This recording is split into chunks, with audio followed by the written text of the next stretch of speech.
lateness. Member Civils is on his way, is not here as yet. Let me take the time to welcome the members from the ministry and the agency who are here with us this morning. Once again, we are very, very happy to have you with us, knowing very well that your time in the different positions are very important to us as a country, and how important it is for you on a daily basis to make sure that we all be productive as we should. And so once again, we welcome you to this, our May 11, 2023 meeting of the Infrastructure and Physical Development Committee. At this time, I'm just going to ask us to introduce ourselves, starting with... I'm E.G. Hunter, CEO, NWA.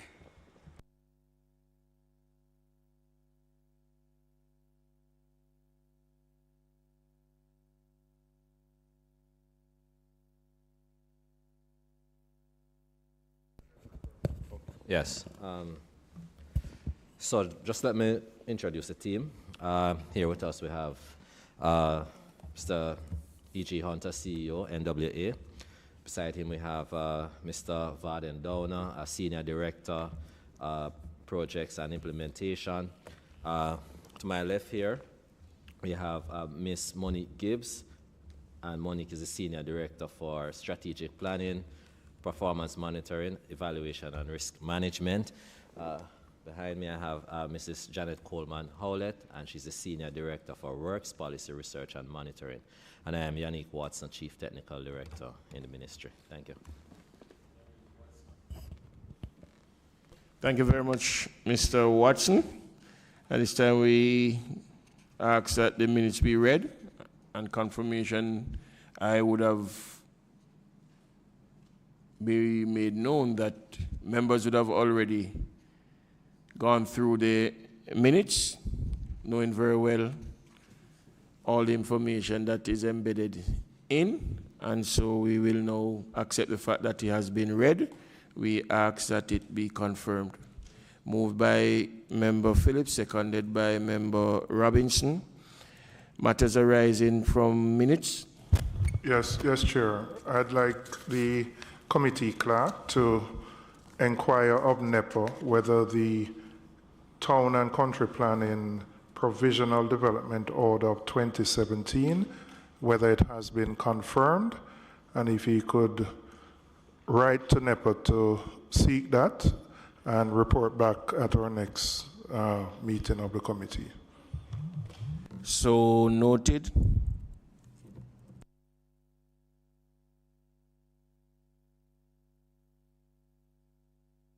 Any other matters arising from the minutes? If there is none, then we move into matters for discussion. Status update, Junction Road, National Work Agency.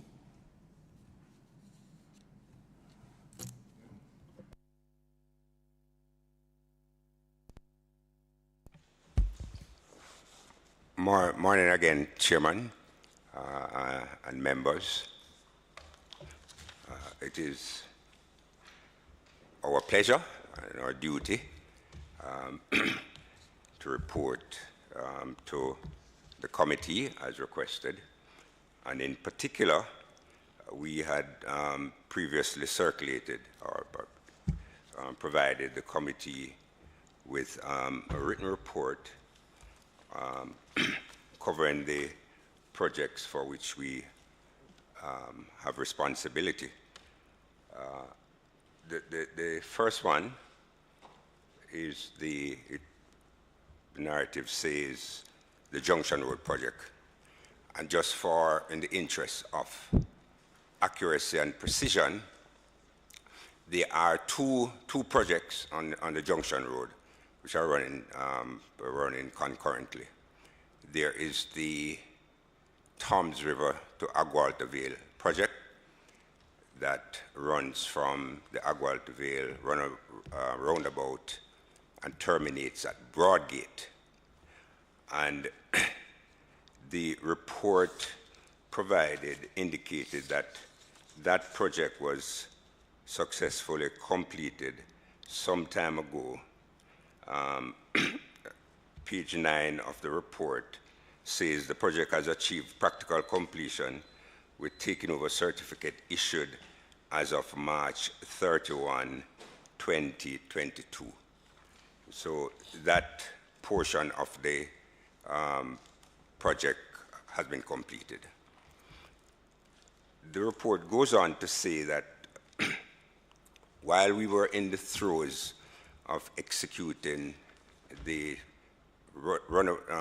Agwalta Vale to Runaway Bay project, there was a slope failure in the area, in an area called Chovy, which is between Georgia and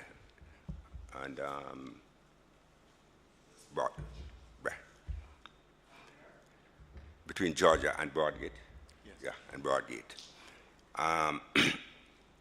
That failure required extraordinary geotechnical investigation in order to prescribe the appropriate solution. And as I'd explained on a number of occasions here and elsewhere, that part of St. Mary is notorious for that kind of slope failure. And in fact, on the North Coast Highway in that area, there are about 3 other locations where there's that failure. So having concluded the geotechnical investigation, utilizing the services of the specialists as well as the geological survey department within the government, a technical solution was prescribed, and that technical solution was formed into a contract which was subsequently awarded. And it is that contract, what we call this, the Chovy slope stabilization project, which is now ongoing. The report indicates that initially we had projected that this work would have taken 6 months for completion. Regrettably, due to A, the complexity of the work, and B, more so some issues relating to the contractor, the completion has been prolonged. I'm happy to report, Chairman, members, that as at today, we are confidently projecting completion by end of July of this year. The revised or supplementary report, which we just handed out, shows a number of photographs indicating the progress of the works, which in essence consisted of the construction of a number of diamonds in the riverbed, followed by slope stabilization with geotechnical material and rock fill and other such type of Mr. strength. Hunter, just help me as a non-engineer technical person. These diamonds are to, in essence, hold the road together from slipping away into the river, is that it? Yeah, it's a retaining structure, not just the road, but the entire area, the expanse of it. Because the road sits on this formation, and based on the geotechnical work, the formation turned out to be of very bad quality, and that's what causes the slippage. And with with rainfall, it becomes even more susceptible to slippage. So the construction revolves around the construction of drains to allow for the water to dissipate, as well as to strengthen the embankment. And so, as you can see from the pictures, the diamonds have been completed, the retaining walls have been built, the slope has been stabilized using rock revetment, as you can see from some of the pictures. And what now remains is the final, I think we have about 10 more feet of fill at the top of the embankment to come up to road level. What we have done since the last time we were here is that we have carried out temporary improvement of the driving surface. So there, although the project is still a month and a half from completion, there is no impediment to the driving public because we have repaired the road, although it's a temporary repair. Beg your pardon? Yeah. So the work is proceeding without having any deleterious impact on the traveling public. We think that the technical solution that has been prescribed will endure and will serve for many, many, many years to come. So that's the Chove stabilization project. There's no increase in the costs. The extension of time that we have granted to the contractor is extension without charge. And we are, working with the contractor as best as we can, getting him to complete the work. What remains, it's nothing difficult. It's fill. So, that should be, and minor drainage works. And I thank you for this update. I drove on the road maybe a week or so ago. This part is fine, but there are many other parts of the road that are deteriorating, and I assume because they get a lot of rainfall, it's difficult to maintain the road. What is the proposed solution, if I could put it that way, to ensure that the entire stretch, not just this part, is in decent driving condition? And I say I use decent because I'm clearly aware of resource constraints, but this part is good, but I tell you, the rest of the road is tough going through it every day. Obviously, Member Robinson, some of this requires policy prescription. But from a technical point of view, the question as I understand it, from Agwalta Vale to Broadgate, which we have worked on, is now good and nice, and we're happy with that. But what of the rest of the corridor from Broadgate into Stony Hill? You may or may not be aware that some years ago, there was a comprehensive intention to extend the works from Broadgate to Toms River, and that would have been phase 2. Now, phase 1, which is Agwalta Vale to Broadgate, I think is like 8 kilometers. From Broadgate to Toms River is 3 times as long. And so when you look at the challenges that we had, on the first leg, you look at the costs involved, you look at the degree of difficulty to implement phase 1, and then you multiply that by 5, then it portends serious challenges to continue the works from Broadgate to Toms River. Not to say from an engineering point of view that it can't be done, because literally anything can be engineered. The question is at what cost and at what level of inconvenience, and will the traveling public be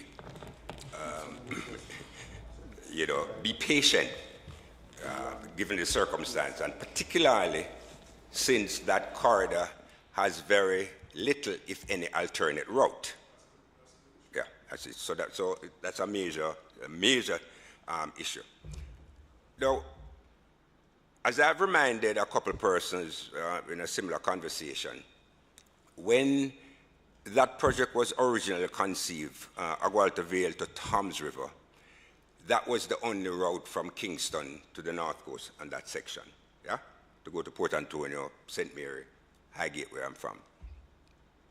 Since then, there is the north-south highway that runs from Kimanas to Miami Bay. You get to Miami Bay, you turn right, and you can get to Port Antonio and St. Mary that way. And we are now constructing the South Coast Highway from Harborview to Port Antonio, which is another route. So it raises the question, in a country like ours, with competing demands for scarce resource, do you really need 3 excellent corridors from Kingston to Port Antonio? Well, it's not, it sounds like you're saying you're going to work on the other 2, and you will leave the Junction Road as is, and they're going to have to struggle with it. Come to that. But as I no, said, you're not saying it explicitly, no, but that's where you're going. I said there are policy implications, right? I'm just outlining a scenario that is worthy of consideration. Because the truth about it, if you really look at the traffic load, you say to yourself, is this the biggest bang for the buck? The other thing too, Chairman, members, is that the Junction Road as existing was never a design road. It was really a track that was paved. And any road that we're going to do any substantial amount of work now requires us to engineer the road in the interest of travel time, in the interest of safety, line of sight, recovery from braking and so on and so forth, drainage. So from a technical point of view, we would not want to go into that corridor and not do the requisite engineering to construct a carriageway that meets current standards. And to do that, it is going to be tremendously difficult because Junction has, 7,000 corners, and that does not inure to a safe corridor. For you to make the Junction Road safe in terms of modern standards is going to require significant earthworks, significant property acquisition. In fact, the Prime Minister is on record. The Prime Minister is on record as positing the need to perhaps look for an alternate route for the Junction corridor. So what we will continue to do, Member Robinson, in answer to your question, we will continue to do routine maintenance of the corridor, which is debushing and some patching. There are some breakaways along the corridor as well. We will try and do some retaining wall works there. But as it now stands, we are not committed to any significant, what we call periodic maintenance, which would be any major reconstruction as it now stands. But we are creatures of policy prescription, and were the government to so instruct, we would do. Yeah. Just to pick up from Member Robinson, because that section which you have here as 4.8 kilometers, Broadgate to Agualta Vale, there was some rescoping in sections of it where you went across the banana field in that stretch, the realignment of the road, which then, an extension, then you had the challenges with the stabilizing the hillside at no additional budgetary costs in the first instance, yeah? And then you run into challenges with the contractor. But traversing that section, which you have here as being completed, especially the section closer to Broadgate, yeah? When you pass the Chovy, because the Chovy was never a part of the first contract itself. So you basically started it, but Chovy was not. And yeah, you had basically lost some money there because you had really realigned that section and paved it, and then it collapsed. Yeah? It was a part of the construction, but it collapsed. But that section between Chovy and Broadgate, because there's a section of concrete work that seems incomplete. Some toe walls and drainage, drainage section. Will that be completed? Because in your report you have it. It will be. On what time frame will that be completed? All of that is scheduled for completion by July. By July, so the whole stretch will be cleaned up and completed. Yeah. Is it the same contractor that is doing the diamonds that will finish the road work section, or is it? Okay, how so is that going? How is that? The legal answer Or is yes. subcontractor? No, the legal answer is yes, because it's the same contractor. But as I had reported here previously, subcontractor. the subcontractor, yes. But again, on the contract, the main contractor is responsible for the actions of the subcontractor. Yeah. So legally, it is still the same contractor, although that main contractor ran into some difficulties, and the remainder of the works were subcontracted. But it's still being done under the umbrella of that original parent contract. All right. So since we go through all of that, is it the same subcontractor that did the diamonds that will be the one finishing the road works? Yeah, it's the same subcontractor. Same subcontractor. Right, and you know, that's original, and Member Robinson touched on it, because beat that the other two sections, and I, to my knowledge, maybe right or wrong, was not, the original plan was not really to widen the road to the extent of having to do all of that massive earthwork, but basically straightening some of the corners, going to Tom's River and seeing if we could put in a new surface. Wouldn't that make sense than trying to put in an elaborate investment? No, because it is a major thoroughfare. And Mr. Hunter, you yourself have said at multiple meetings in here that our road surface is deteriorating faster than we can repair it. And to say to those who traverse that road that you either have to go St. Thomas or go North-South Highway instead of using an existing roadway, which will cut the time of many of them. Even you when you go into Highgate. Yeah? I don't drive Junction. You don't drive it because, and that's not a good message for the head of the agency to say that he doesn't drive Junction because of the pothole and the bad road surface. No, you didn't allow me to clarify. I am afraid of heights. And so, which I've said before. And so the precipice in Junction, from when I was a child, I've been afraid of that. So that's my reason. So which way, when you're coming to town with the Dulcimina, which way you took?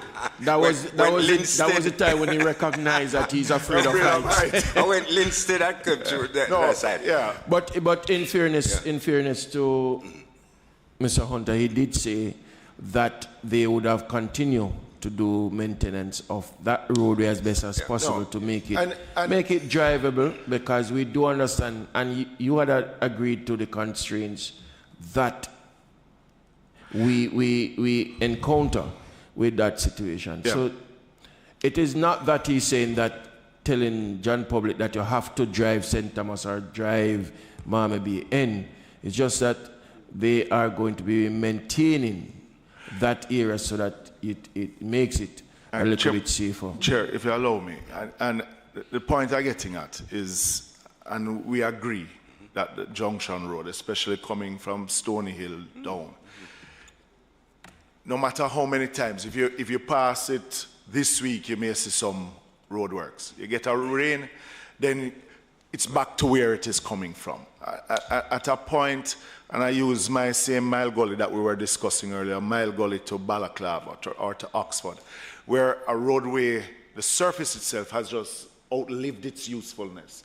So you end up spending more on the rehabilitation or just patching it than to take a section and to resurface it. But I'm just saying that if it is that we're going to go to the extent of that, wouldn't straightening some of the corners as best as can be part of that rehabilitation? Good question. Okay, but let me be candid, Member Phillips, on that.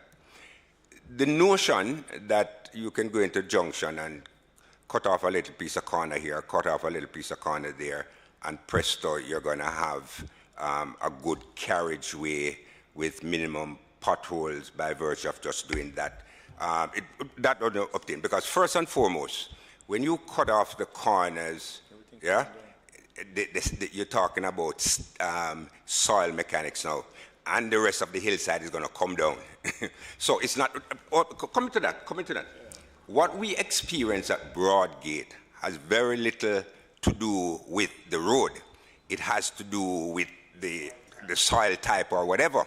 And what I'm saying, the soil type for that entire corridor is such that for you to achieve what's called the angle of repose, which is the angle at which nothing more will come down, the excavation of the hillside that will be required is going to be significant, and the scar on the environment that is going to result from that will be with us for 100 years before vegetation gets back. Not only that too, but one of the key contributor to the deterioration of the surface is drainage. And there is no presto for drainage. Drainage involves huge excavation, laying large diameter pipes. I mean, the disruption and the degree of difficulty that is going to be involved, you say to yourself, is it worth it? Yeah. And in this country, we have to make some choices. I mean, you know, what may sound to be convenient, yeah? And let's face it, Member Phillips, yeah, well, certainly speaking for my generation, we're used to the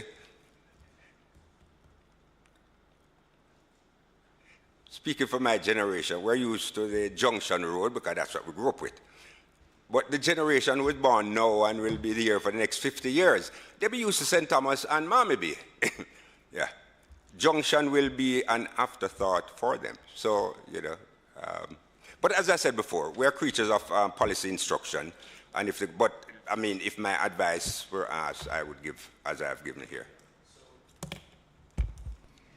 Can we now look at South Coast Highway Improvement Project? Okay, Chairman, members, the South Coast Highway Improvement Project, the component for which the NWA has responsibility, we have been in the news of late for not so good reasons, regrettably. Some of this comes with undertaking major infrastructure works in areas where habitation exists, people live and want to go about their normal business.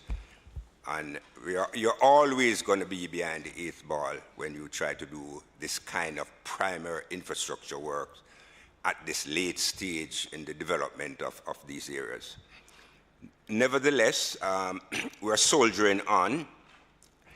The works are in 3 segments. There is the segment from Harborview to Yallahs Bridge in the Albion area.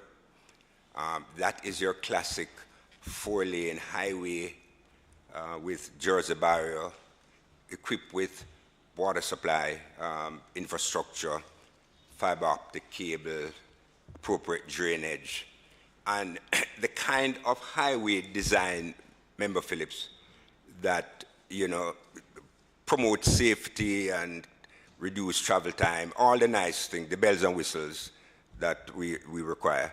That segment is being done by China Harbor and is projected for completion the end of August.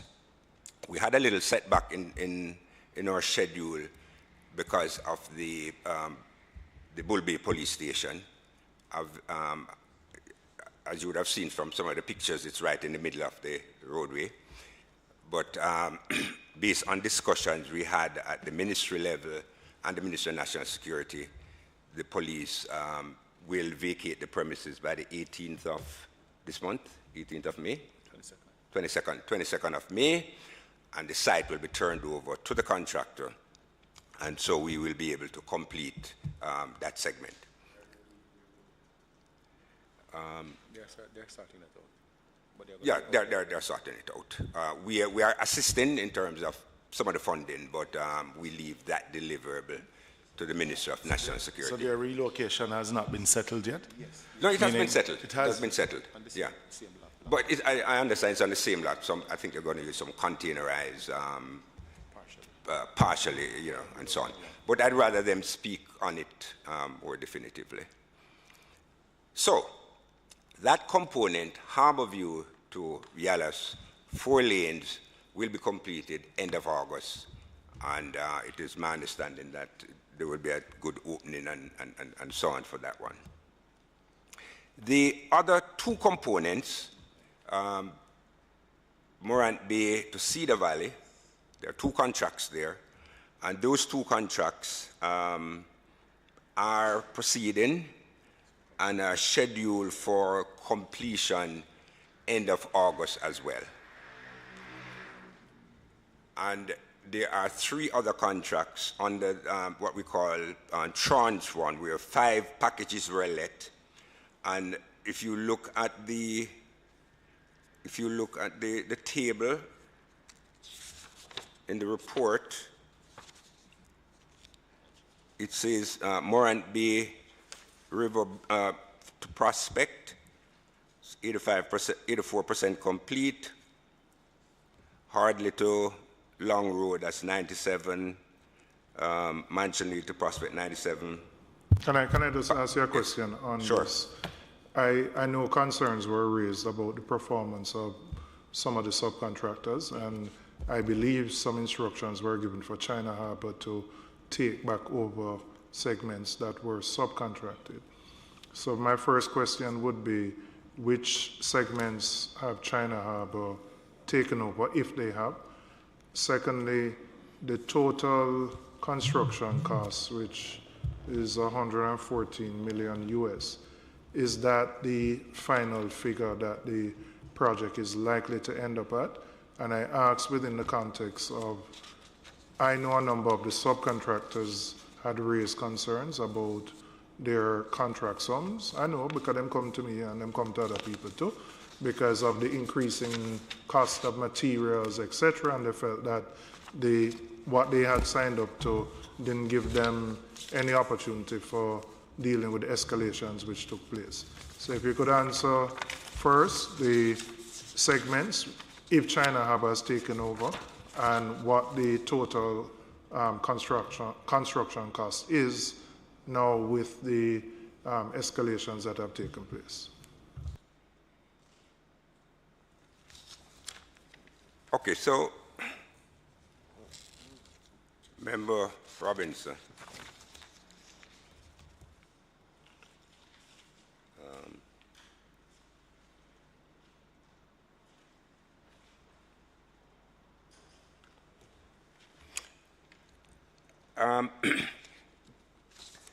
In the report which we circulated, there is on the 3rd page, it's about this report.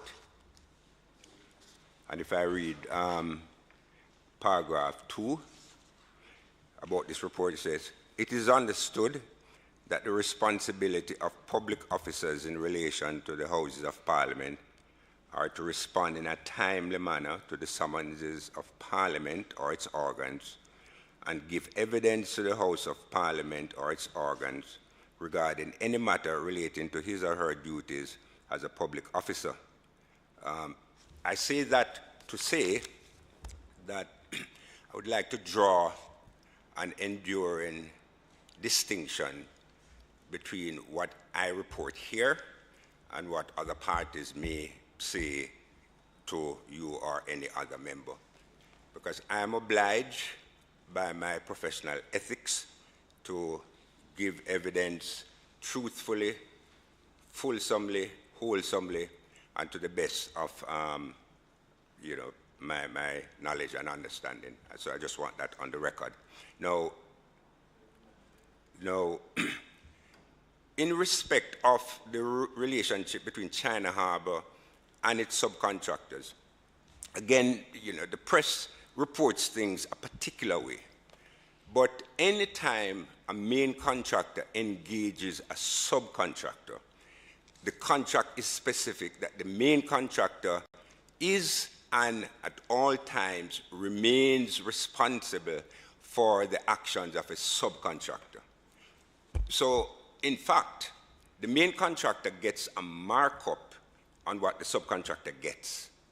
And that markup is to make sure that the subcontractor delivers. So, you know, a lot was made of, you know, Czech intervening and, you know, taking over some aspects of the work and so on and so forth. Really how it works, as the client and the engineer representing the client, we assess the performance of the work on the ground, and we look to the main contractor to make good. Because the principle of privity of contract says that we can't intervene in the relationship between the main contractor and the subcontractor, but because the contract is between the government and the main contractor. The government does not have a contract with the subcontractors. Okay?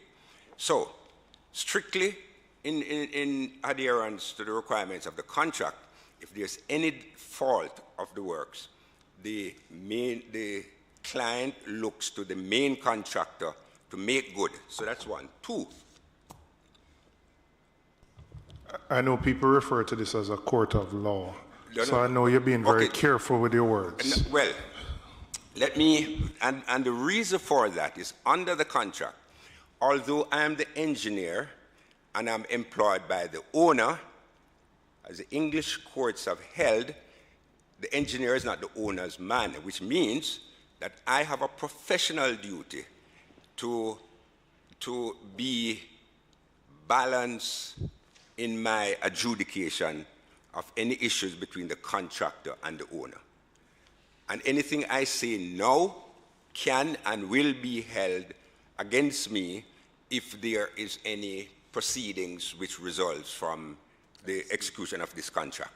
So I have that's to be a long measured. way to say you don't want to say nothing then. No.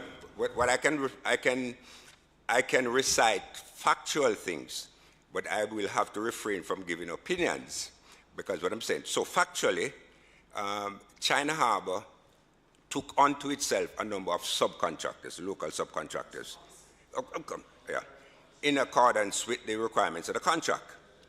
We, representing the interests of the owner, would examine the works from time to time, and where there are deficiencies, slow progress or whatever, we take that up with the main contractor. And we remind the main contractor that, listen, your contract is with the government, and the government looks to you to deliver the product. So you as the main contractor, you do what you consider to be the appropriate thing in the circumstance.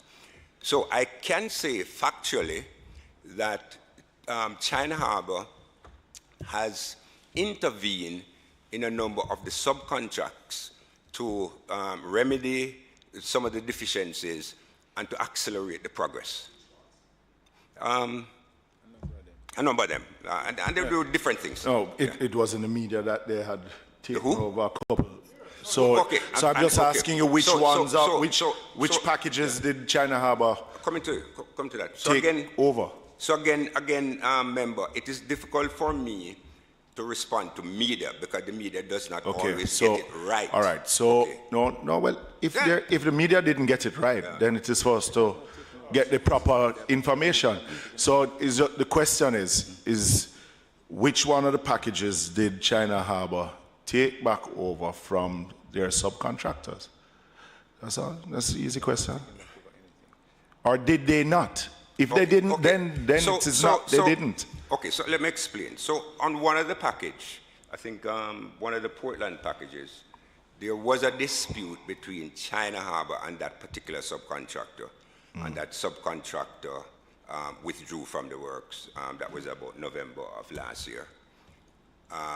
And when the subcontractor withdrew, it automatically means that the works to the main contractor. The main contractor. Yeah. The main contractor then has a decision to make. He can either do the works himself or he can engage another subcontractor, yes. which he did. Yes. I can tell you that Which package though, Mr.? that was, that's Portland, or one of the Portland parts, that was the one by ACE.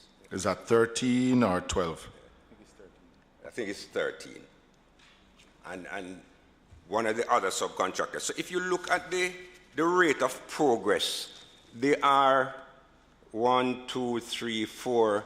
There are 4 packages which are in the 90s, which means they are substantially complete, and one is 84. So quite naturally, check as the main contractor, if it required additional subcontracting services, would look to one of those better performing packages to give additional work to, which they have done. I also know that on one of the package, the package leading into Morant Bay, check has taken over the major drainage works. That's a package proximate to the Morant Bay town center that's been along that strip there, the old Goodyear facility. Check has taken over the concrete works for that, because there are some substantial drains which are required on that package. So Check has taken over that portion. And Check has taken over the paving of some of the other packages. What caused a lot of the issues is that, as I've said here before, this contract was originally a roadworks contract, yeah? As was JDIP, as was Mid-P. We prevailed on the government that it doesn't do us any good to have road-only contracts again, particularly where there is an insufficiency of water infrastructure in the area, or the water supply network is porous or old. And so we were able to get the government, and the government rightfully acceded to our request that the roadworks only contract be expanded to include water supply, which is a good thing. The downside to it is that contractors who were erstwhile roadworks contractors now have roadworks and water to do. And from experience, those are 2 specialist areas. And ambidextrous contractors are just not that easy to find in that regard. What some of them did was to sublet the water component. What some of them didn't do was to sublet the water component. They struggled with it. And so, yes, there are important lessons to be learned. But as I said before, Check has always had responsibility for the entirety of the works, whether they do it themselves or they do it through subcontractors. And when there's a deficiency, we look to Check to make good. So why didn't you have them make good on the concerns of residents suffering with the dust, the lack of safety signs, and the road surface that made it a nightmare for? And I know you're going to tell me that that's how construction sites are, but at some point you have to meet the people pathway. Yeah? So why didn't you make whole the contractor themselves, who you are the owner of the contract, to take action when residents and others spoke about the okay, so let me answer your question, sir. Could you show this to Member Phillips for me? The rest of us want to hear the answer to it now. He asked the question, why didn't we ask Check to? Okay, so. What's the date on this photograph? Just scroll down, you will see the date. That was sometime last week. Okay, so what happened was this: the dust nuisance. Yes, there was dust nuisance. I appreciate. Coming to that, can I answer your question, sir? Yes, there was dust nuisance, and the dust nuisance was exacerbated by the prolonged dry period. Yes, and the fact that a lot of the dust had to do with they were installing. Before you go further, yeah. Sir Hunter, that which is being circulated, is it for public domain? Yes, or I just? can show. Okay, Some so- pictures, because they're going to specifically answer this question. It's just photographs. So what we found is that the water line, because when No, I know, sir. efficiencies in the construction of a water project requires you to lay long stretches of pipeline. You can't just lay one and then you cover up long stretches. But then when you lay long stretches of pipeline, you can't really cover it completely until it passes the test. And a number of the contractors were having problems in passing the test for the water line. So you had long stretches of trench that was open, and the dust and the prolonged dry period. And even though you wet the road, because of the environmental condition, the dust persisted. So we have since instructed, and the contractor has complied, to oil the areas, which is what I show you here. No, but okay. we are referring now to this last piece in Port Antonio. I'm speaking No, about... all the I'm legs. speaking... But why has it taken so long? Because this contract has started from 2017, basically, road started. And I'm just saying that we have had many, many, many disturbances from Harbour View straight back to Morant Bay and further. Okay. Because... Member Phillips, I stand guilty. Yes, we could have made this intervention earlier. As I said before, it is not that there was not an intervention, but the intervention that was applied was the traditional wetting of the road. However, wetting of the road works... That's not the only one, Mr. Coming to that, wetting of the road works under normal conditions. It just so happens that we're having a prolonged dry spell, and so the effectiveness of wetting of the road is very low. And so we have moved from just wetting to oiling the road. Additional How more money. long now has work started from Harbour View to on the first and second tranche? Member. I already conceded. Sorry. As I'm hearing, you're asking a question, why and how long? The fact, whole member, Mr. Hunter is saying that they do accept that it should have been done a long time ago. Yeah. It was never done, but it is being done now. So we have to understand that things would have gone bad and you learn from experience.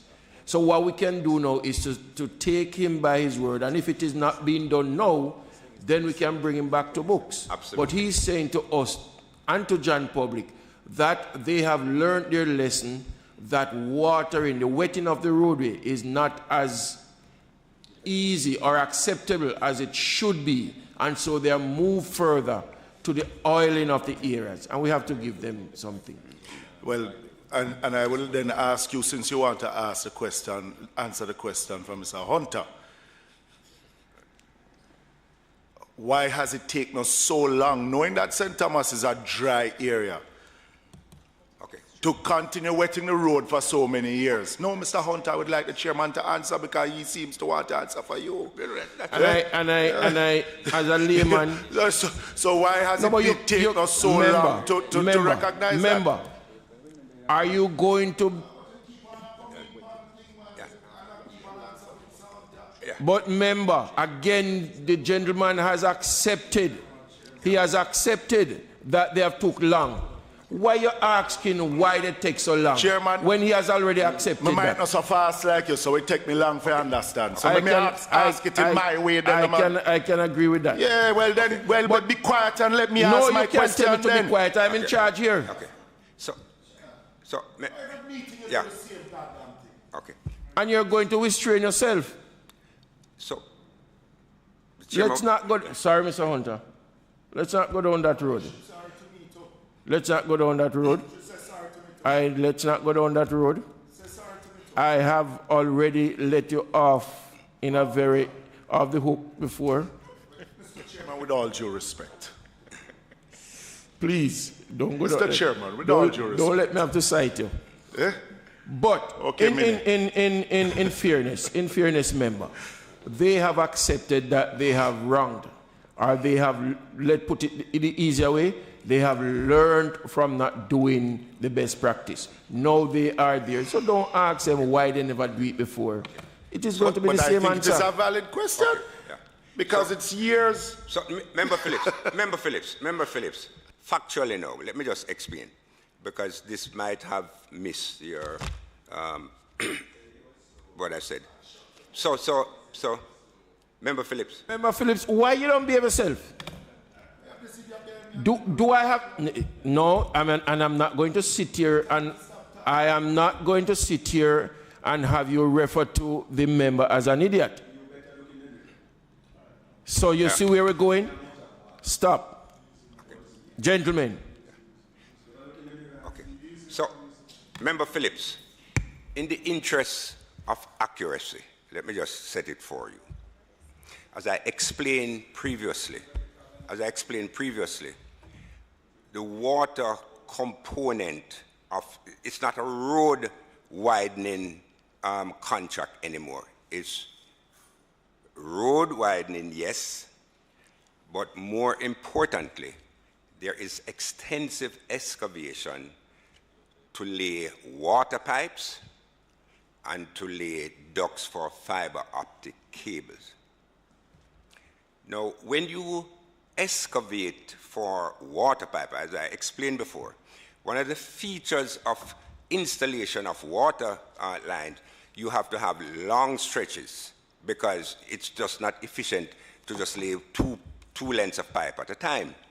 So the water component of the works have long stretches. So you have long trenches, the pipe is laid, the pipe is then covered, but cannot be secure because it has not yet passed the test.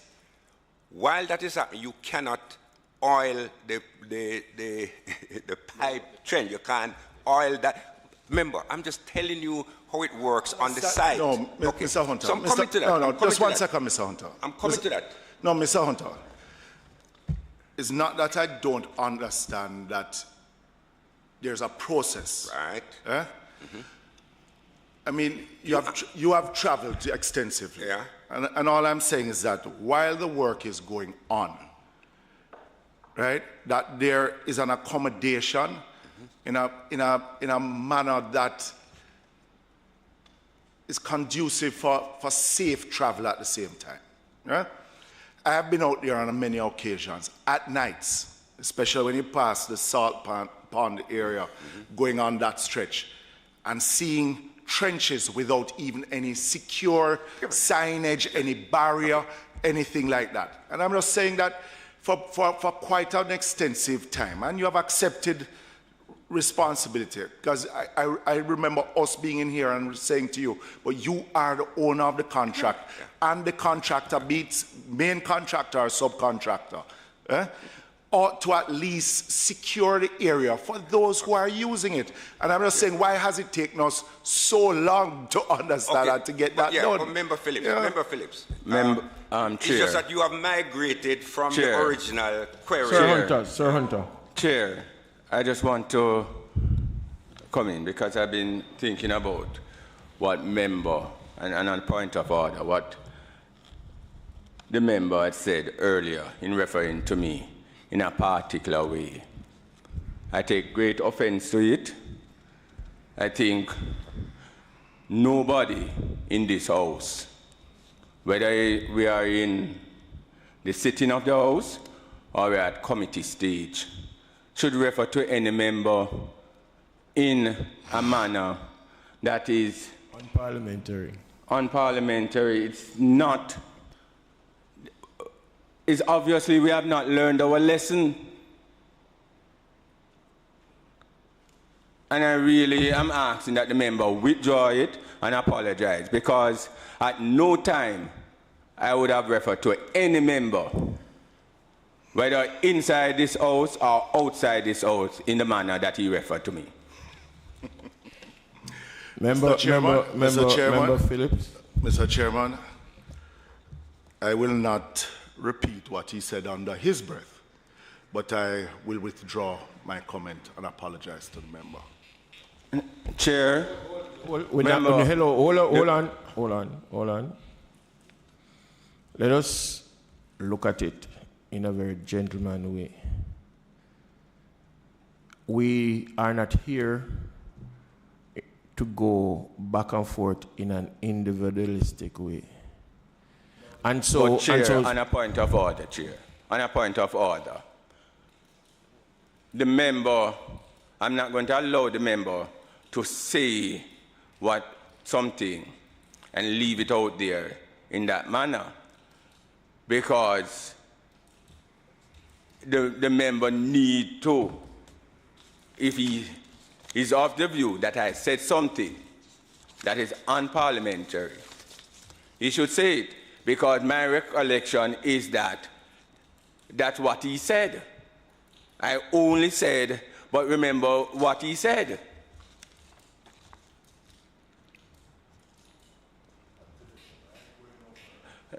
So, Chair, we need to be upright and professional in our debate in this House. You see, we are all chosen by the people to represent us here. And so we have a duty to John Public. Here we have this morning members from the technocrat side of administration, and so we have to behave in a way, and it is so sad that we have to pause from the formal deliberation to be doing this.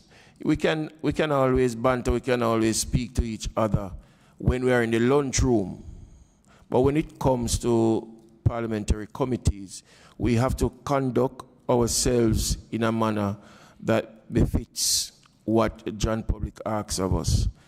And so I will, at this time, take the apology from Member Phillips, which he has done, and I too will apologize to the technocrats that are here, that I'm very sorry that we would have, our members would have reduced themselves to that level in your ears. And it is just a sad moment, but we hope to move on from it and that we will have no love lost from the members, and we'll continue to deliberate on behalf of this country.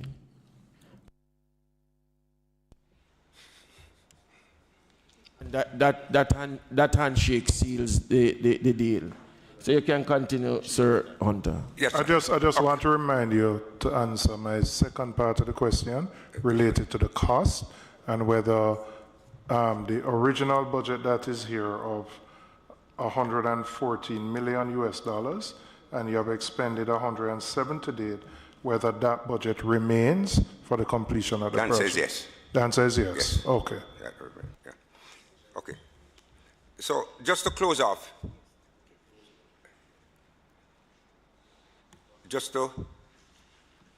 that is just, the figure you refer to, Member Roberts, that's just the Harbour View to Yalas component. Yeah.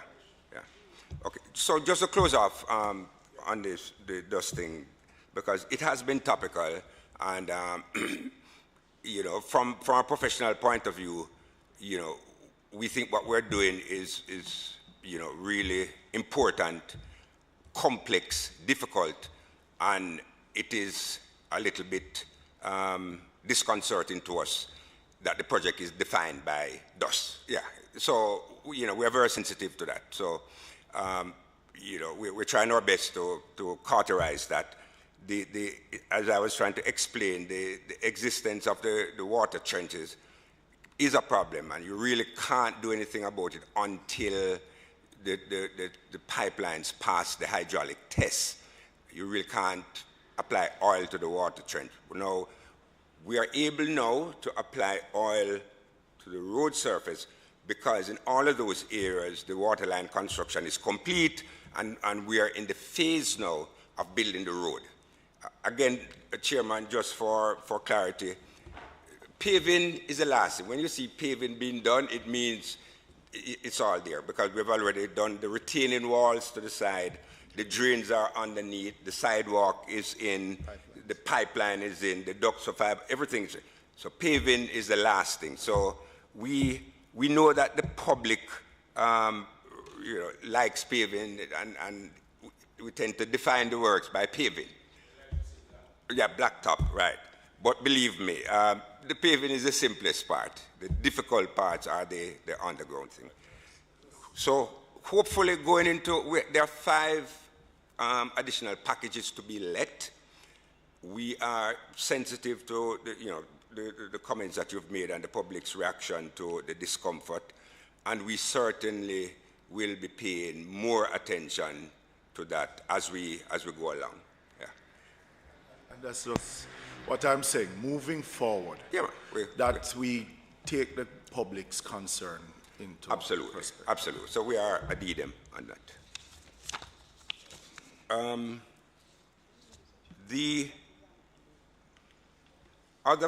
So the packages were let, what we call tranche 1, those were let in October of 2021, and those 5 packages are on schedule for completion end of August. So come the end of August, 5 of the local packages will be completed, as well as the section from Harborview to Yallis. The other 5 packages in tranche 2, which were let in February of 2022, those are scheduled for completion in October of this year. So come October, we would have completed everything except the final 5 packages, which we are now in the process of discussing with Czech how they're going to implement those 5 packages. You have, Brandon, pull up the other 5 packages. Again, there are 11 packages that we're working on simultaneously. And in retrospect, you say to yourself, was it necessarily a good thing to have 11 work sites all over the place? I mean, difficult to control. A lot of areas are disturbed. But again, as you would know, part of the financing for this project is a loan financing, and the terminal disbursement date is set, and we had to do everything and use up this money within a certain time. So it didn't lend itself to the kind of scheduling that would have been more comfortable. So we had to literally try and do as much as we can in as short a time as possible. You will concede, though, that as the project managers, that it should have been managed much better from a project management perspective, notwithstanding the fact that you had to simultaneously do all these segments so you could use the money. But I think we have to learn lessons that if we're going to have similar projects down the road, that we manage them better and we don't have the level of inconvenience that the residents and the traveling public had to endure. Member Robinson, I take your comments to be well-intentioned, and I have no issue with that. Anything and everything that one does can always be improved. The issue, though, is that I think there's a general misunderstanding of the role and function. You call us a project manager. We're not the project managers. In fact, any contract that you award to a contractor, one of the first items in it, you pay the contractor money to employ manager to manage the project. When a contractor signs a contract, he warrants to perform the works in accordance with the specification in his contract, with or without me being alive. But let me ask you, who acts on behalf of the owner? Beg your pardon? Who acts on, because the project manager, who hires the project manager? Okay. Coming to that. No, hold on. The owner is the government of Jamaica, the taxpayers of this country. So we expect the NWA to be protecting the interests of the owners. The project manager is conflicted because he's reporting to the contractor who pays him, and his interests are different from the public's interests. So who protects the public interest here? So Member Robbins, there's a difference between, an aspirational position and a position in contract. Follow me now. Once the government signs a contract with a contractor, regardless of what I may think or I may desire, I'm bound by what is in the contract. Now, the contract, you may ask me the question, was this contract specially tailored a particular way for? This is a FIDIC contract. FIDIC is International Federation of Consulting Engineers used in 200 countries. So if you go to Saudi Arabia, it's the same contract. If you go to Russia, it's the same contract. Now, when you examine a FIDIC contract, it sets out the role and function of the owner, it sets out the role and function of the contractor, and it sets out the role and function of the engineer. It's prescriptive, it's not aspirational, it's not what you or I think is desirable. It is what is in the contract. Now, follow me.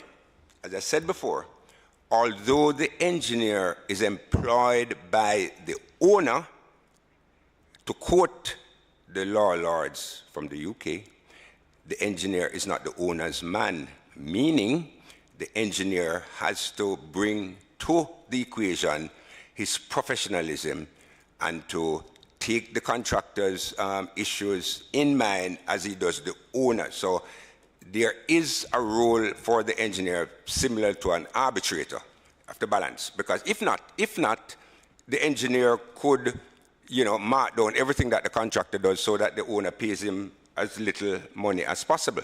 So these are well-established principles. Now, what the contract says, the contractor warrants to do the work as detailed in the contract, along with any instruction given to him by the engineer. That's what the contract says. So how it works, if we go out on the site, the engineer doesn't lay the pipe. But when the engineer goes out there, if the pipe is not laid properly, he issues an instruction to the contractors to say, take up this and do it again. And you tell him to do it, tell him to do it, tell him to do it. If he doesn't do it, you have the right to take away that portion of the work from him and give to somebody else. Now, that role is distinct and different from a project manager who works with the contractor, who schedules and manages the contractor's day-to-day work. So there are two different roles. I understand that. Okay. But I cannot accept here that with the level of money that is being spent, that the government of Jamaica, who is borrowing the money and all of us will pay back at some time, has no body who is there to act on its behalf to protect. So my question then is, who is that person in that regard? The engineer. So the engineer is the person who should have ensured some of the issues which arose. No, when you... And the engineer reports, well, to you, because you are GOJ, on the progress. Huh? I am the engineer, yeah. Right. You mean in NWA? Yes. Right. So, and you are there to protect the interests of the government of Jamaica, both from the perspective of ensuring deadlines are met, but also that the environment in which the project is being executed remains one that residents can live and people can drive. And so you ask yourself the question, how do I ensure that? And you ensure that by issuing to the contractor the appropriate instructions. That's how it works. Because the engineer doesn't pour asphalt, the engineer doesn't no, Mr. Hunter, we know that. Okay. We know that. But clearly, it took, let's be frank, it took the people them to block the road for meaningful action to happen. No, I'm telling you. No, don't tell me no. I drove out there now. And I've never done it since the one time because I drive on the road again. I couldn't endure it. But it took the people blocking the road for meaningful action to take place. So my point is, as the NWA, as the engineer, and I assume you're being paid a fee to execute that responsibility, must be acting on behalf of the people of Jamaica to ensure that those things are in place. And it wasn't so. And it shouldn't take people raising up and blocking the road for us to ensure that people can live on them business in a mash up and them now in a dust and them thing there. And that that is what happened in this scenario. The only thing I will say in that regard, Member Robinson, as I indicated before, it is perhaps unfortunate that you define the project in the terms that you just did. We would rather define the project in a more expansive way. As I said before, we are laying significant infrastructure, building a first-class road. Mr. Hunter, Yes, they I know are. all of that. Nobody, Okay. and everybody appreciates that, you know. Okay, that if good. we have water, Right, what you call it, Yes. cable, blah, blah, blah. Nobody has an issue with that. But it can't be at the expense of people's livelihood. And I'm saying it took us too long to act, knowing that you're doing it simultaneously, to act in a way that would preserve people's properties, businesses, and the ease with which people are not unreasonable and say a little disruption is not problematic. But I'm just saying that. I understand your concerns, and as I said before, we have learned lessons, and whatever lessons we have learned will be utilized or used in going forward. We probably will continue to disagree in terms of how we see the project, how we define the project. But You know why I raise this issue? Because on all the major, if you take Constant Spring Road, Spanish Town, what other one name, Hagley Park, the same issues arise, not to the extent of St. Thomas, which is a different kettle of fish, but the level of inconvenience and the recurring theme, recurring denominator. You are the engineer who is supposed to be protecting the public's interests. And in too many cases, unless there is action by people, and generally that means demonstration, we are slow in remedying problems which can be addressed, which allows the contractor to do his work, but don't create the kind of inconvenience that people have had to suffer. And people have suffered a lot of inconvenience on those other projects. So I don't want us 2-3 years when we take on another project is the same kind of issues. That we say, why this project and it happened everywhere in the world and blah, blah, blah. No, that's not good enough when Jamaican taxpayers are paying for it. No. I can't disagree with you in terms of wanting to, aspirationally to execute a project that minimizes dislocation and inconvenience to the public. We are so committed.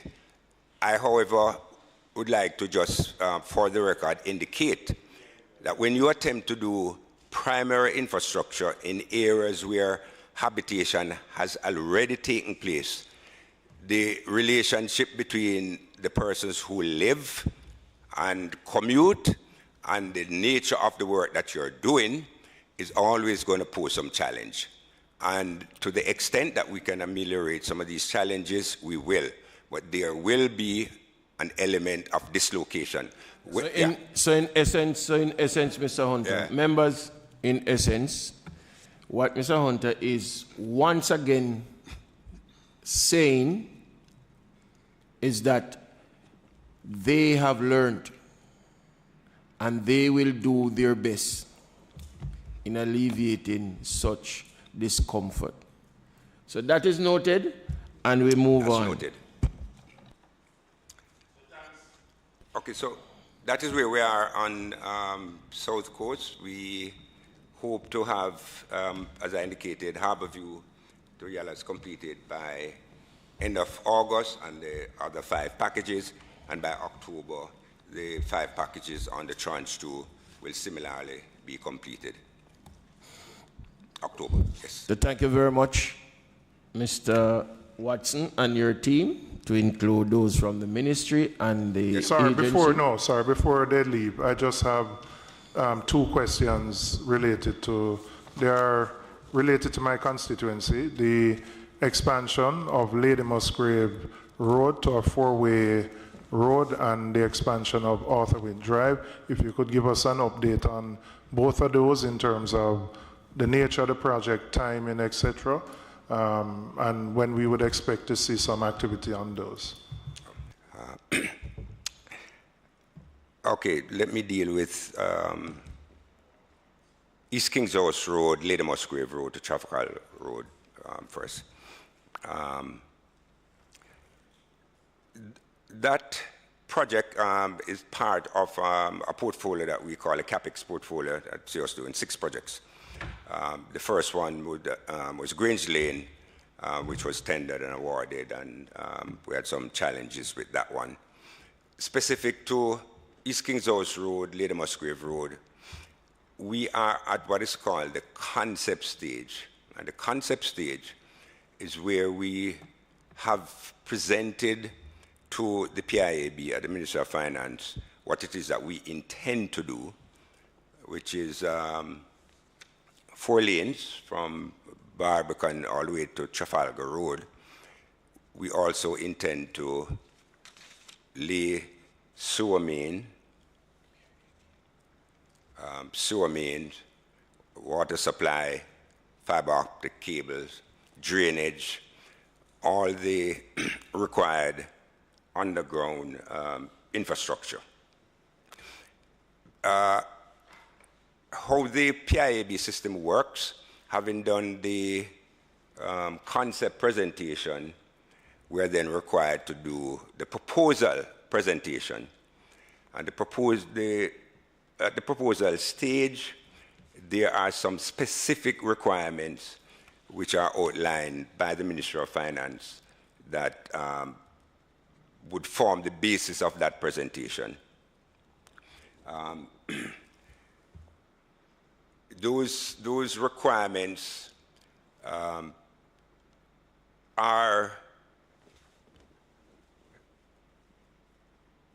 well, not exactly challenging to fulfill, but they do require some expertise.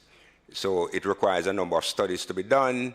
It requires us to speak to theory of change, concept. What will this new infrastructure bring? We have to do economic analysis, social studies, a comprehensive menu of undertaking that we have to do before we get to the proposal stage. We are now at the... Can you probably help us, like, in terms of time frame? So how... Generally, it takes us about 6 months from concept to proposal. And when you do that presentation and the proposal is accepted, it then goes into the budget. It is at that point that we can say we have a project, because one has to make allowance for the fact that even when you make the presentation at the proposal stage, it may be rejected as presented and you still have to go and do additional works. So from a practical point of view, I would be rather constrained to speak about a schedule and a timeline until we get to the proposal stage. And you're saying, all right, I'm just trying to understand you. So you're saying 6 months to proposal, then proposal has to go through the public investment management system. Yes, that's what they propose, right. Which is probably 12 to 18 months? No. No? At the end of the presentation of the proposal, you get a decision that, yes, they have accepted the project, and it now goes into the budget. Okay. Then you go to procurement. Okay. Yeah. All right. I'm raising this because, as you are aware, there are residents in my constituency and otherwise who have expressed concerns about the project and have been agitating for consultation and to be part of a process where they understand what the project is, the impact, etc. And frankly, they feel that they have been left out of that process, and that's why I want to understand your time frames and when would be an appropriate time for the residents to be formally consulted. Okay, so again, Member Robinson, the records will indicate that we did have a meeting with the Golden Triangle Citizens Association latter part of 2019, where we outlined to them the concept, because we're at the concept stage. We outlined to them the concept. The records will also indicate that we did have extensive consultation with the people's representative, the Member of Parliament, a year ago, where we exhaustively explained to the Member of Parliament what it is that we're going to do. We have no aversion to the Member of Parliament passing on those communications to his constituents. Notwithstanding, we have No, no aversion Mr. to Hunter. No. we have no aversion to assist in that process as well. No, Mr. Hunter. Yes, I was privy to the presentation, Yes. A PowerPoint which outlined a number of things, but that is precisely what the residents say they would like to be privy to too. Okay. And they would like an opportunity to see what the plans are, to give their input, their feedback, etc. So that's what they're saying. Well, and as I indicated to you privately, we are committed to that dialogue. We're not afraid of that dialogue. The question, though, is the matter of timing. At what point in the process are we sufficiently comfortable to be able to make representations at large? And that is where my question is, because initially, when we conceived of this project, we did not know that we had to go through the PIAB process. Yeah. PIAB, Public Investment Program, right. So at that stage, we were very fulsome in terms of what we were going to do and very bullish. Since then, we've had to retreat because, as I said before, it is not until we make that other presentation at the proposal stage that the government is then committed fiscally to support the project. Now, the question is, do I make a presentation to the public at large prior to that, and then there are subsequent changes, or do I wait until I have a proposal buttoned down where there's budgetary provision, then I can have a second presentation to it? I mean, and, you know, I'm flexible on that. But the notion that, you know, we're hiding is not true. It's just a question of we want to be in a position, because once we have that meeting, it now becomes public knowledge. But I think it is public knowledge that something is being done. It is public knowledge that design work would have been done. Is public. I mean, that has been said in this parliament by the government. So there's no. I don't understand the reticence to share what you have already. I think even if there are going to be adjustments, and there may very well be, people want to know. Let me give context. People have been served. Residents and businesses along Lady Musgrave have been served notices, I believe by National Land Agency, to indicate that parts of their properties are going to be acquired by the government. They don't know how much, they don't know, there are a lot of, no, I'm just telling you, no, Varden, don't say it's not true.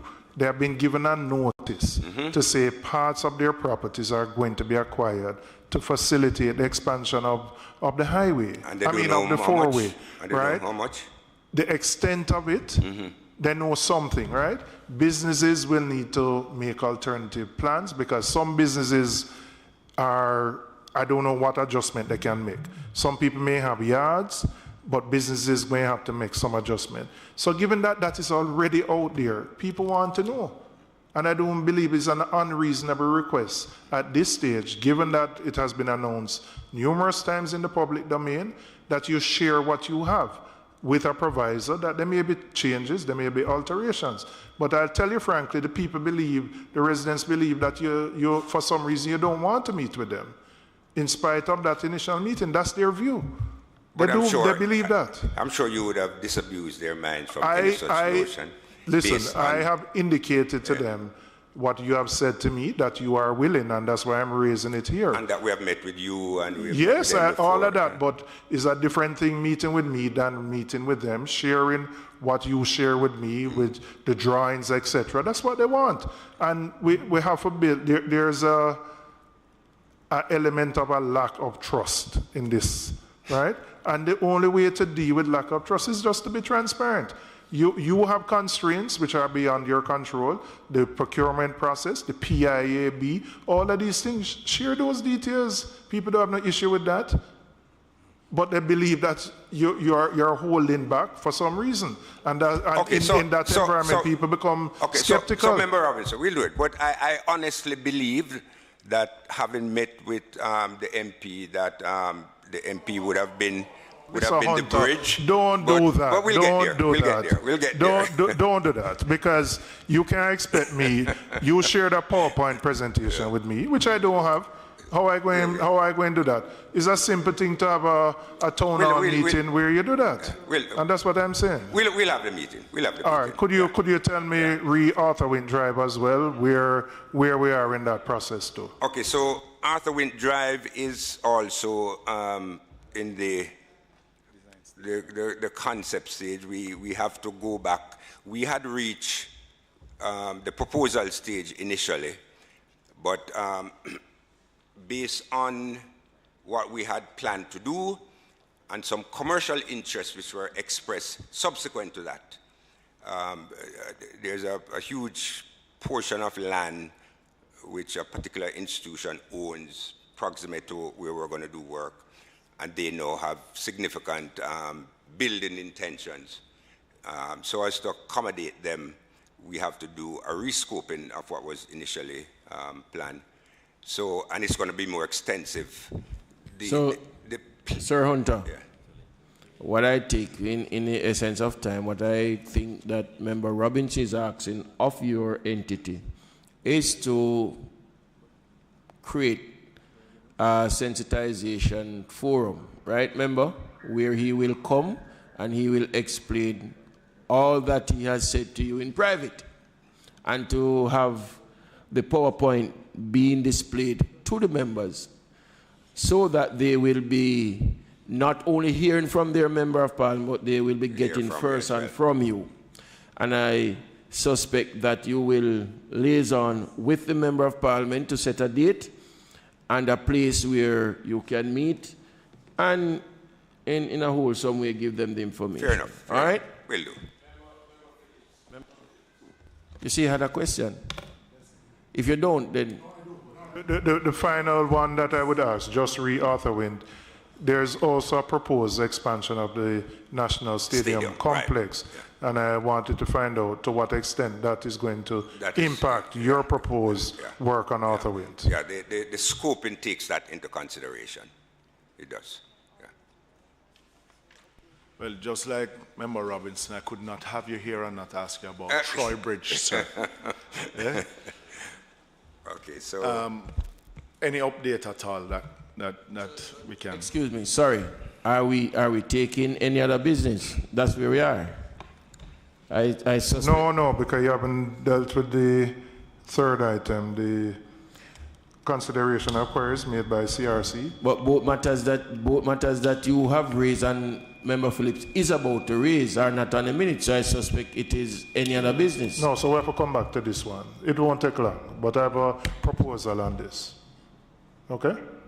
We are actually at any other business. No, all right. Well, all right. Before you go, Member Phillips, on the third item of the queries raised by Citizens' Right to the City, and I was looking back at their submissions. Most of the concerns relate to the Provisional Development Order of 2017, and what I would recommend to deal with these issues is to have NEPA come back, and they are the body that has oversight of the development order, to indicate, one, whether the development order has been confirmed, and to go further to indicate the contents of the development order and where changes have been made from the provisional to the final. That's what I would recommend as the action to deal with that item in relation to what was raised by the CRC. So you are moving away from the fact that the same question that has been raised by the CRC are the same question that has been raised by the but if you look through the submissions, and I had a quick look this morning, most of the questions relate to the development order. I hear what you're saying. What I am saying is that the only difference that, and I think that you would have noticed that the only difference to these two documents are that the names of the two different entities that's why I say it's the same. So you won't accept the information, the response that were given to the question raised by the Golden Triangle right. Committee are the same responses that are given or would be given to the CRC. Yes.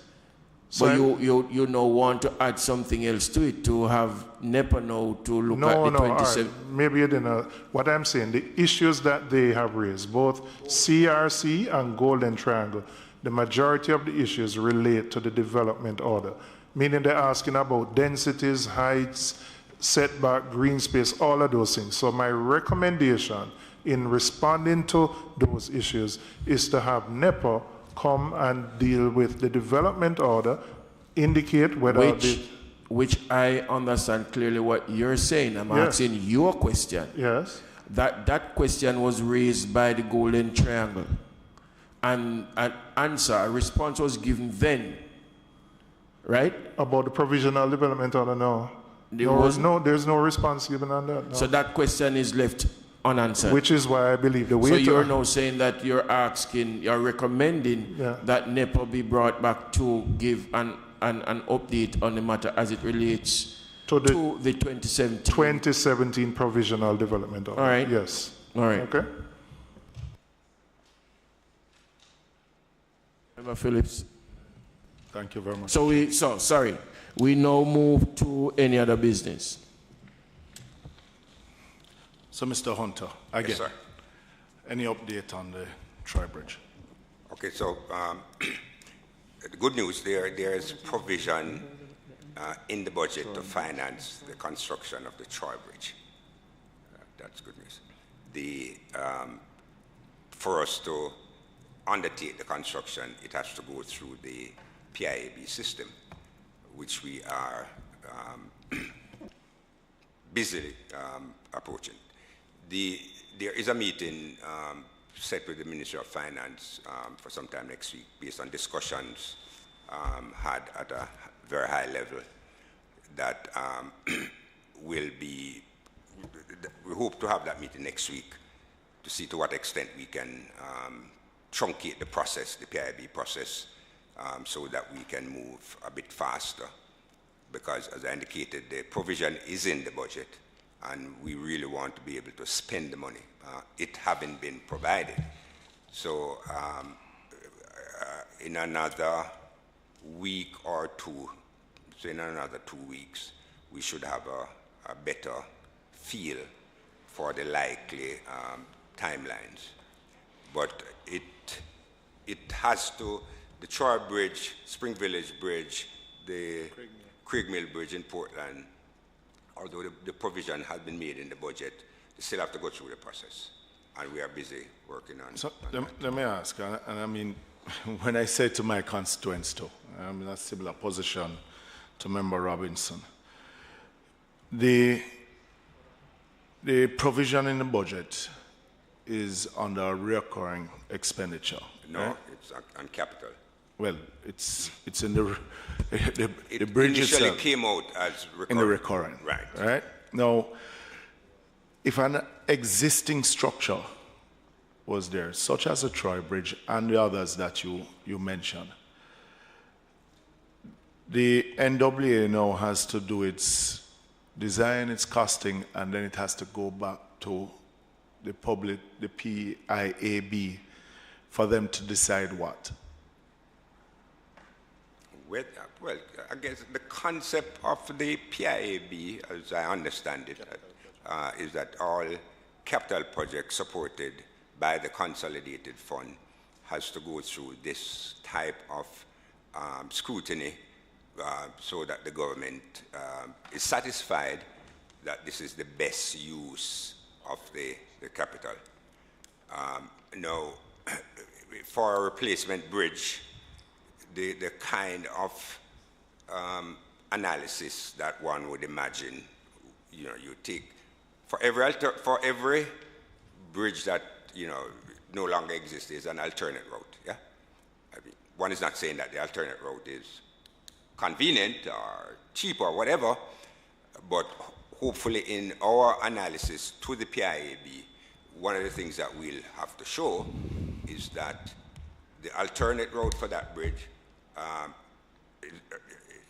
does not compare to if you replace the bridge. So replacing the bridge is a good spend. I mean, that's my understanding and appreciation of that process.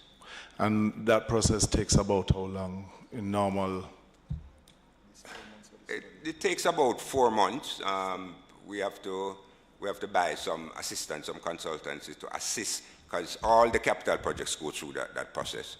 So we're trying our best to push them as best as possible. So for each of these, you generally have to get a consultant, which then increase your costs generally to get it to the Ministry of Finance, which is an agency within the government itself, for you to replace a bridge. So when you have emergency, how that work out?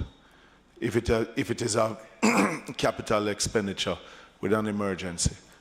Okay, so the PIB has issued a paper, a manual, and in it they have, it is proposed, I don't know if it is yet accepted, but in it, it says for emergencies, the National Disaster Risk Management Committee will pronounce on a disaster and once an emergency, I beg your pardon, and once they pronounce on the emergency, then emergency protocols will come into being. Just for time frame, if it has not yet reached the PIAB, meaning Troy Bridge. No. So it hasn't. So by the time you send it there, and let us say you send it by the end of June, July, all right? So let's use July as a outside date, all right? An additional 4 months, that carried on to where? November, all right? And you're hoping that is 4 months that they will take. Hoping that is 4 months. I go and hold the outside date. Okay. So it's not they take it 4 months, it's us to prepare to submit. You take 4 months. Mm-hmm. So when your 4 months start? Okay, so what it is, again, to be perfectly candid, we are funded from the consult fund, so just about everything that we're doing, capital has to go through that process. So we have a number of things. That. You have a number. Right. All right. So probably by November, then it will reach to by November we should. And then PIAB takes about how long to get back to you? They make their decision that day. The same day that you submit it. Yeah. Right? And then your tendering process take about how long? Well, just to, by the empirical evidence is that any contract that has to go to cabinet, which is in excess of 60 million. The limits are going to be changed, but in excess of 60 million from the time you tender until award is made is about 9 months. So call it 12 months. So I'm going to look at about November next year then. Well, as I indicated before, there is a meeting scheduled at the Ministry of Finance, hopefully for some time next week, where it is based on commitments made by Minister Clark.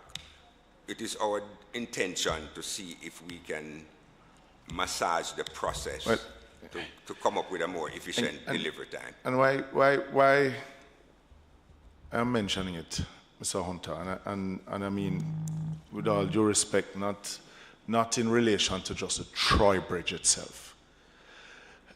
I keep saying that government can be its own worst enemy.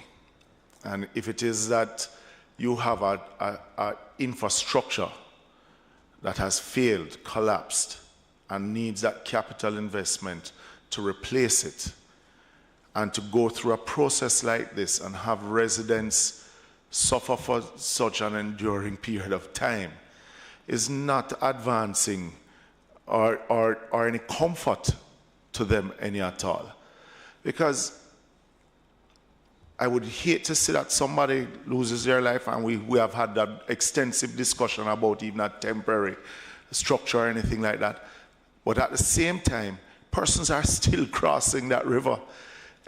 You know, and but Member Phillips, to be fair to the process at the Ministry of Finance, the analysis is intended to answer the question: do you really need to replace the bridge? I mean, because every time you close a bridge, there's an alternate route, And what the Minister of Finance is seeking to do is to establish the need to replace the bridge based on evidence and hard facts.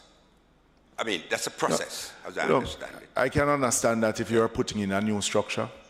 Well, I can understand that with a new structure. We're talking about one that was existing. That's what I'm talking about, you know. But the analysis could very well show that, you know. Well, Mr. Hunter, I don't. well, at the end of the day, neither you nor anyone will come and tell the people that. And those of no, it's a serious matter. And those of us, I'm not saying that is going to be the end result, but up to now, outside of me as member of parliament, for one side of where the bridge exit has faced the people. But I think to be fair, no though, one. I'm just saying to be fair to the Minister Not of Finance. even another member of parliament on the other side. Yeah, Member Phillips, I'm just saying to be fair to the Minister of Finance. The general concept is laudable. Basically what it says, every time you're going to make a capital investment, there has to be a rigorous analysis that will justify the decision. Mr. Hunter, yeah, so. And I said, I have no problem in a new, but when it comes to something that was existing and has failed because of neglect, we got to look at how old the bridge. I said, look at how old the bridge was. But we even talk about the Oxford Bridge, which is on the other side, which is even older and is also failing. So if the Oxford Bridge fails and there's no Troy Bridge, as it is now, those residents in between, you're going to tell me that it's going to take the same amount of time and have it to go to PIAB to go ask them if it is worthwhile putting in a bridge? That's foolishness, okay, so, Mr. Hunter. Believe me, man. Sorry. One of the things we... Sir Hunter, the question was raised, give an update. Can you give an update as to where it's at with the Troy Bridge? You would have explained in detail what is happening or the process that is taking place. My colleague is very much concerned because he is the immediate member of parliament who has the responsibility. But the policy there has to be dealt with at a parliamentary level and really not at the committee level, because you would have already understand the fact that yes, it was submitted and it is going through, but it has a process. Yeah. He would love, within the wink of an eye, for the people or the citizens to be appeased and put in a more comfortable state. But as it is now, there is a process. And until he and I, from the two different sides, will come together as one and have a policy change, then we have to follow the process. Mr. Chairman, with all due respect, that is a policy change that comes from the cabinet. The Prime Minister himself stood up in here when speaking about the same expenditure, and the Minister of Finance, who said that it is an issue that they have to look at, because but you are expressing the very sentiments that but I'm it's saying. not you and I, it is the cabinet. And so Mr. Hunter, I'm just saying, Mr. Hunter, at his level, will have to carry out the process as is now. So let's not quarrel ourselves. My friend Phillips had to beat up on me.